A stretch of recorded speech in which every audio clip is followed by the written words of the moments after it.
राजस्थान के एक सूखे और धूल भरे गांव में राहुल सिंह पैदा हुआ। उसका घर मिट्टी और गोबर से बना था। छत से धूप छनकर अंदर गिरती थी। पिता की मौत वह बचपन में ही देख चुका था। एक निर्माण स्थल पर हादसा और उसके बाद सिर्फ चुप्पी। घर में अब सिर्फ वह और उसकी मां सविता थे। सविता दूसरों के घरों में कपड़े धोती थी। सुबह से शाम तक नदी के किनारे बैठकर साबुन और पत्थर से उसकी उंगलियों की खाल हमेशा फटी रहती थी। फिर एक साल बारिश के बाद वह बीमार पड़ गई। सांस तेज हो गई, सीने में दर्द रहने लगा। गांव के वैद्य ने बस इतना कहा, शहर ले जाओ, दवा महंगी है लेकिन जान बच सकती है। घर में पैसे नहीं थे, एक भी नहीं। राहुल गांव के सबसे बड़े मकान के सामने खड़ा हुआ। वहां फैक्ट्री का मालिक विक्रम मल्होत्रा रहता था।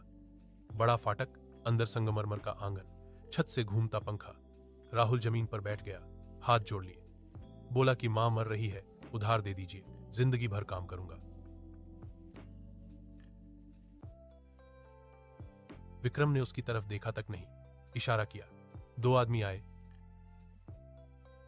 राहुल को घसीटकर आंगन में ले गए। लाठियां पड़ी, धूल उड़ी, उसका चेहरा जमीन में दबा दिया गया। किसी ने हंसते हुए कहा, गरीबों की उम्र भी क्या बढ़ानी। फाटक बंद हुआ। राहुल सड़क पर पड़ा रहा। उसी रात दिए की कमजोर रोशनी में सविता की सांस रुक गई। राहुल ने उसे पकड़े रखा देर तक। सुबह नदी किनारे उसने अकेले उसका अंतिम संस्कार किया। धुआं आसमान में घुल गया, उसकी आंखों से आंसू नहीं निकले।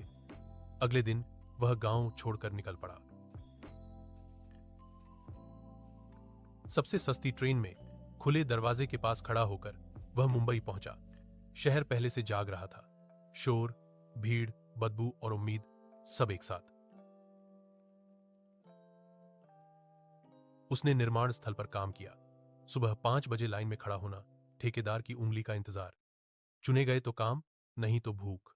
नंगे पैर तपती जमीन पर सीमेंट की बोरियां उठाना, धूल फेफड़ों में भर जाना। किसी के गिरने पर काम नहीं रुकता था। फिर ढाबे में बर्तन धोए, घंटों खड़ा रहना, गंदा पानी, जलते हाथ, मालिक की डांट। फिर रेलवे स्टेशन पर कुल्ली बना, दौड़ते हुए प्लेटफॉर्म पार करना, सूटकेस उठाना, कम पैसे लेना। पुलिस आई तो भागना, रात को फुटपाथ पर सोना, बारिश में भीगना, सूखी रोटी को धीरे धीरे चबाना। साल बीतते गए, उसकी पीठ झुक गई, हथेलियां पत्थर जैसी हो गईं। वह कम बोलता था, सिर झुकाकर चलता था। एक दिन फैक्ट्री की मशीन टूट गई, गियर नियंत्रण से बाहर। बुजुर्ग लगभग